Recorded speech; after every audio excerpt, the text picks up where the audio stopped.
Saya ada wang tunai RM60,000 daripada SB. Berbaloi ke kalau saya alihkan kepada 100 gram gold bar ini? Pertama sekali, tuan-puan kena faham bahawa emas adalah instrumen kewangan untuk jangka masa panjang.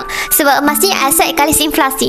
Berbanding simpan dalam bentuk kertas di SB, walaupun kita dapat dividen, hakikatnya dividen itu tak mampu untuk menampung inflasi dan kejatuhan nilai ringgit dalam jangka masa panjang. Sebab itu mereka yang faham ilmu emas, mereka tahu duit yang disimpan lama-lama tak sesuai kekal sebagai wang kertas.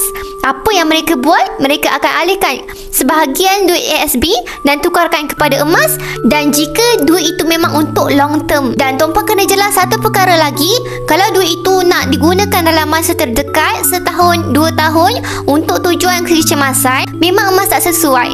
Sebab harga emas naik turun untuk jangka masa pendek. Kesimpulannya, ASB bagus, tapi ada kelebihan dia. Emas pun bagus, tapi ada peranan dia.